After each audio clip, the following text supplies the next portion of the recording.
Welcome back to the PR Bunker.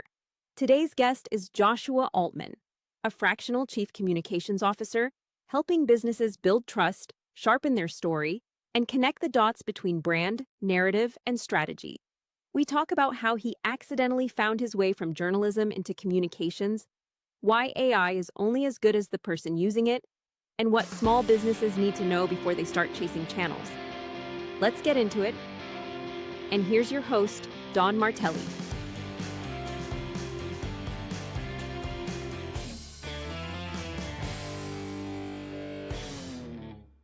Welcome back down to the PR Bunker. Appreciate you being here.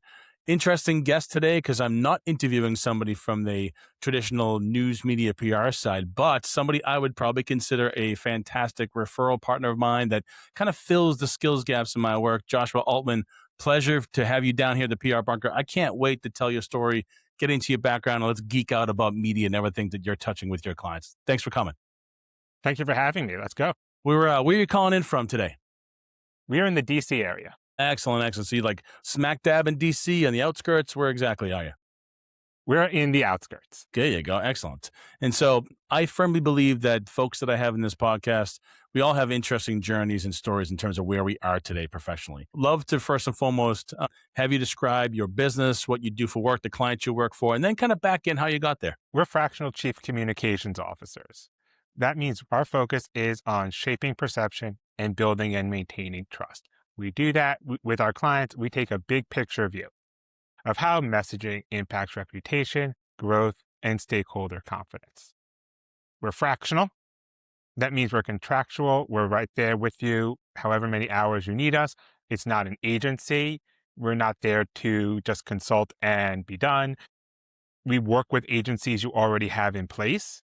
If you bring us in and you have, say, a Google Ads agency, you have a media relations firm, and your CEO, the vice president of operations are tired of managing those relationships, that's one of the reasons we come in. So you can get back to doing your job and not managing. Got it. What kind of clients do you work with? What industries are your clients in? They're across all industries. Our focus isn't on one particular industry. It's on your stage of growth.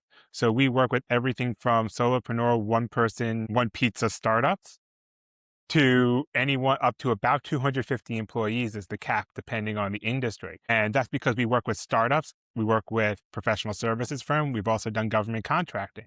And the reason you really see that gap between, some people might need this full time at a higher number of people versus a lower is you might have 100 engineers on your team, but you've never really thought about the communications before. Meanwhile, if you're like a home services company, a professional services company, you might have brought on that marketing assistant when you were closer to 10 or 15 people. And that's why there's such a range, because you might not have thought about it. And we fill that gap of from day one, which is when you really should be starting to think about your communications, to when you need that full-time, in-house, 40-hour-a-week senior communications leadership role. How'd you get into the business? Accidentally. Love that. I love accidental successes. So tell us the accident. Tell us about the story. I started as a reporter. I went to journalism school. I thought I'd spend my career as a journalist. I was a multimedia producer doing, video, photo, web, Cool. Front end and back end web development, all that sort of stuff. And I left my newsroom role. I thought I'd be a freelance reporter for a few years and then go back to a newsroom. And that was more than a decade ago. While I was looking for freelance reporting jobs, I found these corporate jobs as well. And they were the same types of businesses we serve now, small, medium firms. They may have had a low-level marketing assistant, but what they really needed was someone to come in and look at their visuals, their video, look at their content, look at the web stuff, all of that, and really bring it all together. And because I had the writing background, because I had the video background, I was able to do that. And these firms, they couldn't afford a $50,000 a month big agency retainer, but that's what they needed. And by doing this in that fractional way, we were able to fill that gap for these businesses. And it sort of grew organically. So would you say, and I think I know the answer to this, but it's the same job, right? But you're just kind of doing it versus being objective. Now you are managing the relationship or the reputation. So what are the similarities between your journalism start to what you're doing today? And then what are the differences? A lot of it's similar. It's all about stories. It's all about telling that good narrative. And it's really all about trust. Our big focus is on trust. If you think about any purchase decision you make, both B2B, B2C, whatever it is, it comes down to trust. Do we trust your company? Now, some are high trust purchases, some are lower trust purchases, but trust is at the center of all of them. And I was a political reporter. People vote, do I trust you? Do I trust you to make decisions on my behalf? So in that way, it's very similar. Got it. Excellent. In terms of the infrastructure, it works a little differently because politicians and newsrooms have, at least the ones I was working with, larger staff. I'm working with now smaller companies where they don't have that large infrastructure. We're coming in with them to help build it. Got it. Growing your business these days is a little bit of networking. Are you kind of doing the work you typically do for your clients, but for yourself as well? I try not to do it for myself because, and we say this to our clients, because a lot of times they're already doing some of this for themselves, is you don't want to do it because this isn't your area of expertise. You are, in healthcare, you are in lawn care, whatever your business is, which is why we say we are the experts at communicating your expertise. And when it comes to doing it for yourself, you're too biased. It's very hard to objectively look at that and say, well, what's our differentiator? What's our value proposition? It's very hard to objectively do this for yourself. Very good point. That is why it's not something that's totally in-house. But there's a lot of networking. There's a lot of referrals. There's what we're doing now, this podcasting that, becomes social media clips that gets out for engagement to show expertise. And this is the same type of stuff we tell our clients to do all the time. Of course, like I said, when you're doing it for yourself, there's bias and it's a lot harder. Valid. What do you, clearly running a business is hard because you're the CFO, marketing manager, the executive, the board, and there are hard days and bad days, good days, bad days, and everything in between. But what fuels you to do what you do? Because you can go find another job, be a W-2 employee, but as a business owner and as a small business owner, it's hard. But what drives you to continue to push and to try to succeed? I get to work with great people who are, doing great things. The startups are doing their niche. They're trying to change whatever it is, but also people who are in home services, professional services, they're government contractors. They are trying to, because we're working with smaller businesses, they're trying to do something that's already a little different than the giant firms. And that means everything we get to do can be a little different. We get to take a little more risk. And actually, we've talked about this a lot in our newsletters recently, is having a distinctive voice, having positions on your industry, having those things to say is in many ways more important now than just producing the content, because with AI, content is easy. Slop is easy to produce. You could put out thousands of words a minute if you wanted to. But having that distinctive perspective is what makes a big difference. Love that you touch upon that, because oftentimes when people think about marketing, communications, they always land on the channel first and they don't think about the strategy beforehand, because every organization is trying to communicate to one person or another group of people in some way, shape, or form. So as you're going into a client engagement, what's that, how's that sausage made, right? How's the work start? Because, people want to start with, we should be on TikTok. We should be on Substack. We should be in all these places. But what's your unique process, or the process you have in general as you're working with clients to kind of get them off the channel thoughts and focus on the strategy? We have two main frameworks that we use. The first one is story, narrative, and brand. And that's to really get you thinking about what you have, what are you trying to tell? And a lot of people call us at the brand stage because they've never thought about story and narrative. Story is what you tell your friends at the bar. It's disjointed stuff. It's facts. It's the beginning, the middle, and the present. It's how you got here. Narrative answers questions. It connects the dots. It is the through line between parts of your story. It tells people what we want them to think about our story, how we want them to think about it. And then brand is the swag. It's the stuff. It's everything used to interact with your company. So yeah, that's, actual swag, pens and t-shirts and, decals on cars and logos and all of that. But it's also phone trees. It's hold music. It's the email that auto-generates when someone signs up for your email list. All of those things, because people interact with it, are part of your brand. And a lot of people have brand and they haven't thought about story and narrative. So it doesn't connect as well. So we start forming those connections. And that really helps us figure out what is the narrative we're telling. How are we answering these questions? How are we building trust with people? And you could do this on your own. You just, take a piece of paper, divide it into thirds, right? Story, narrative, brand, and just start answering those questions. Our story is, what are the facts? Our narrative answers these questions. Our brand, what swag do we have? This is something really easy that you could take those first steps. Love that.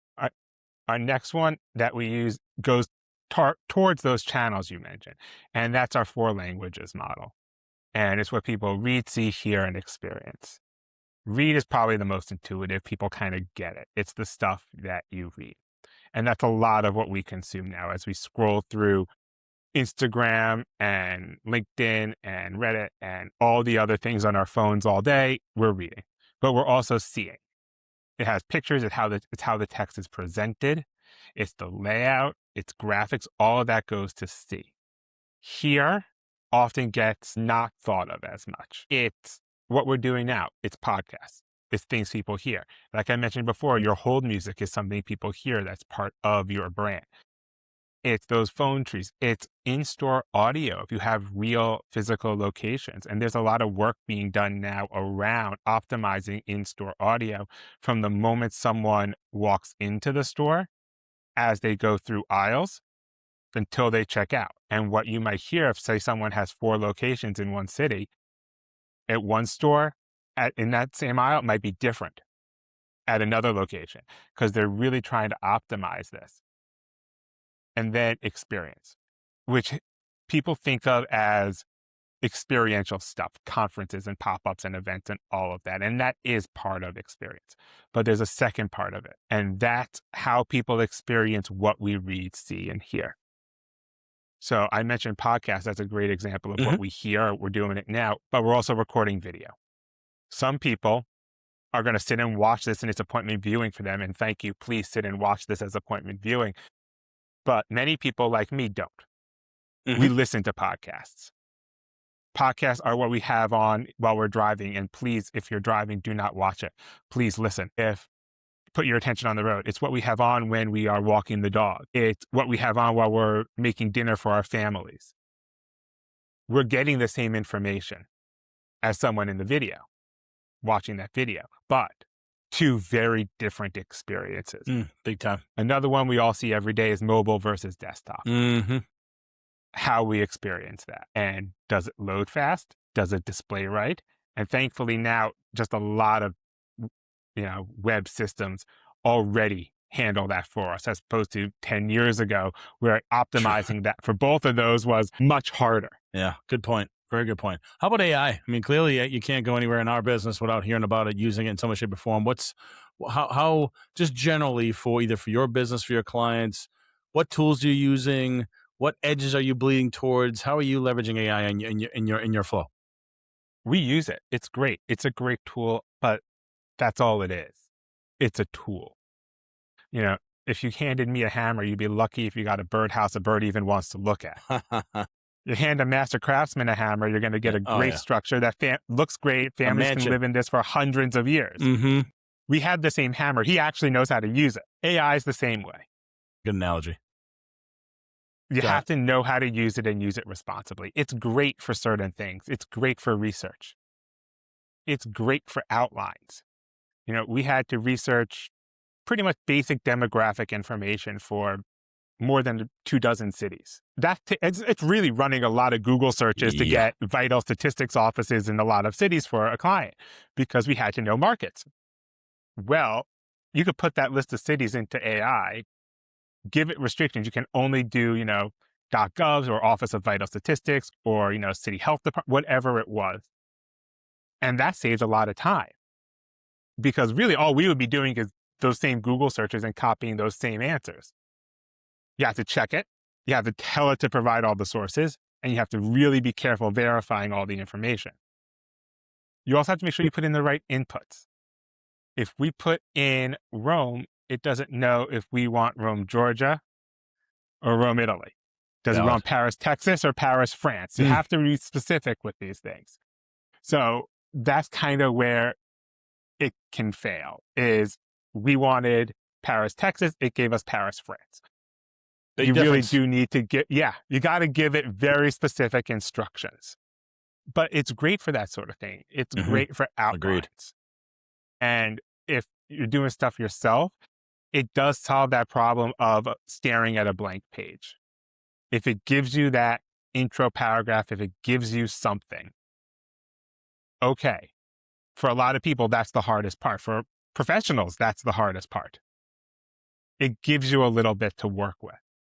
And then you can take over and do the human part of it. Because we've all seen the AI slop. We know what it isn't. We know what it is. We know it when we see it. No one wants it. No one wants to consume it. Nope. And it's been getting called out a lot more. And I'm sure it'll continue. And I'm sure as the tools get smarter, and I couldn't agree with you more, where the tools are fantastic, but it really comes down to how you program, guardrail, and tell the project or the agent, whatever you built out, these are things I want. This is how I want them. This is the infrastructure to which you're going to pull from. These are your source of truths, versus just, hey, give me a prompt and so and so, and it's going to give you, as you pointed out, a bunch of slop. Yeah, let me ask you and this. It takes time to do that. Yeah, it does. Well, that's the investment, right? That's 1,000%. I'd rather spend the time there, because the outputs are going to be much better. Much better. Yeah. And I don't mean it takes an afternoon you're going to spend on this. It is, you do it once and then you have to do it again. Like, okay, this is what you gave me, AI. It likes being called you. We could discuss that at length, but it likes being called you. This is what I got. This is my correct version. And do that over a period of months in some cases to really refine it. And ultimately, there's a payoff. But you have to be very patient and invest a lot of time into that training. Yeah, if you're just running through it day one, expect that day one kind of result. But if it's day 100 and you've continued to refine it and teach it, and it never stops. Nope, never. Because today's the worst day AI will ever be. Because tomorrow will be better. It just keeps going and going and going and going. Or they release a new model that does things differently, and the prompts you built and the restrictions you put in are now giving you worse output, and you have to refine again. And then it is always going to be a process with it. And then the government takes that version off the rolls. Let me ask you this, which is why you back up your instructions. Agreed. Smart. That's a good take, by the way. In terms of like, what's the trigger for people to hire you and your agency and your team? Like when they're thinking about, my business is blah, I need to get to blah. When should they be thinking about, we need help in these particular areas? What's that look like? What's a good referral? They should be thinking about it on day one, because it's a lot easier to build that foundation from the beginning than to kind of go backwards. Like I said, we start with brand in a lot of cases because that's where people call us. But it's a lot easier to start with story from the beginning. In reality, most people don't call us day one. That's not a situation we're in frequently. It's happened, but it's not the most frequent situation. People call us when they're looking to do a rebrand. More likely is it's the founder, owner, president, something in the leadership of a small business, small, medium-sized firm. And they're saying, I am sick of writing these weekly email blasts. I do not want to be managing our social media accounts and those marketing managers anymore. Why am I spending 3 hours a week on Google AdWords meetings with our firm that we've hired for this? Because that's not their job. They're VP of operations. That's their job. And then we get called and we come in and we're taking that off the person's plate, because it's not a 40-hour week role at that company, which is why they've never hired someone full time. They're doing the math and say, it's taking me 5 to 6 hours a week. Well, we're not going to spend 40-hour a week employee on that. And then we fill that gap. Got it. Okay. How about, as a business owner, clearly day one's much different than day 100. What are the things you've learned, at this particular stage of your business that you wish you knew going into this thing day one? You'll pivot a lot more than you think you will. That was something that wasn't on our initial plan. We didn't call ourselves Fractional Chief Communications Officers from day one. We were consultants and freelancers, and then we were the agency and then an unagency. And then we settled on Fractional Chief Communications Officer because people really understood fractional. That was something that made sense for people. And our model didn't fit any of those other things. So we kept pivoting. And that's what you need to do because the world around us changes all the time. Very true. Very true. How about this? This is one of the kind of random questions I always throw to people that are on my podcast. If you weren't doing what you're doing now, nor being a journalist, what would your profession be? Dogs. Working with dogs. Working with dogs. Got it. Like training dogs or doing grooming? What's that look like? I work with dog rescue. I'm a volunteer cool. with local dog rescue. Nice. And all the different things we do there, coordinating dogs. Nice. I was a foster for a long time. Cool. So something in that space. So probably not in veterinary care. That wouldn't be for me. Do you have, I'm assuming you have a dog now or dogs now? Or I no? do. Yes. What kind of dogs do you have? A street mutt. There you go. Cool. I've got a white German Shepherd. It's about 100-ish pounds. It's the first dog I've had for quite some time, but we'd love to get another one down the line. I see those rescue videos all the time, and I think those that are marketing those shelters do a fantastic job, especially like on the social media channels, because you see these dogs, and all I want to do is rescue every single one of them. I want a 3 million square foot home, get all the dogs and let them run around, let them do their thing. That's what I would do if I didn't have this. That's cool. That's cool. What kind of breeds do you like? All the breeds, so it just doesn't matter. I work with a shelter. That's cool. And so we get a mix of everything. Yeah. I like big, loofy, like big-headed dogs. Big, clumsy ones that drool all over the place that just, are silly and want their belly rubbed all the time. The little ones are pretty cool, too, because I like the little ones because they're pretty feisty. They're like this big, but they've got an attitude as like a German Shepherd. Yeah. Yeah, that's cool. I have, my dog's not 100 pounds, but he's bigger. Yeah, my dog's name is Daisy. I love she's getting up there. She'll be 13 this December, so she's an old lady. But we try to. I walk her every at least twice, not sometimes 3 times a day, and up and down the block. And she's. It's funny as the dogs have gotten older. It's about the smells and the sniffing versus the distance. Now she wants to sniff every corner, every brick, every tree. I'm like, all right, let's go. Good stuff. Well, how about this? Where if people are in that stage where they need that fractional work, what's the best way they can find you? Email me, jaltman@beltway.media. Excellent. You can also visit our website, beltway.media, no.com. And there's a link right there to book a meeting. You could also find me on LinkedIn. Cool. Excellent. Joshua-I-Altman. Do you guys have a YouTube channel? You doing your own podcast and stuff like that too? We do. So we don't host a podcast. Okay. You can find us on YouTube, Instagram, and elsewhere as The Comms Chief. Excellent. What's your thoughts on Substack these days? Are you on Substack at all? We have it. Yeah. We have it. We use it. It is a great channel that provides a lot of opportunities. I know for people who host podcasts, it has a built-in podcasting platform. It has newsletters. It makes it easy to monetize, but also easy to just do something free and also balance that. We recommend it to a lot of clients because it does provide a great place for both short and long engagements. Yeah. Yeah. It's the cool thing about our business, man. You never know in a month or 6 months from now, some cool kid's going to develop some channel that we're going to have to balance at some point. TikTok before that, Substack now, and there'll be some other tool that will be contending with. The ones we have today won't be the ones in 15 years, and something new is always going to come along. Yeah. I mean, there's a long graveyard. Remember like Plurk, Foursquare? I mean, you could go, when was the last time you checked your MySpace? Jeez, I mean, a long time, and it's been a long time since I would text message in my tweet to Twitter at the time. 404040. Crazy, man. Crazy. Good stuff. So one more time on your website. So if people need to find you, they can find you there. What's the website address? Beltway.media. Excellent. Joshua, this has been a great conversation. Appreciate you stopping by the PR Bunker. Looking forward to getting to know you even more so. When I got clients that need your services, I'm happy to send them your way. But keep grinding down there in DC and keep saving those puppies and those dogs. That's a great mission. I appreciate the work there too. Thank you. No problem. That's the PR Bunker podcast, hosted by Don Martelli. Here's the thesis. Reputation is the operating system for your business. It's the one asset that works while you sleep. When you need to defend it, repair it, or build it, start at prbunker.com. And for a sharper way to build the relationships that actually get you to yes, subscribe to the Anti-Networking Playbook on Substack. New every week. When reputation decides the outcome, be ready. We'll see you next time, and remember, stay locked in.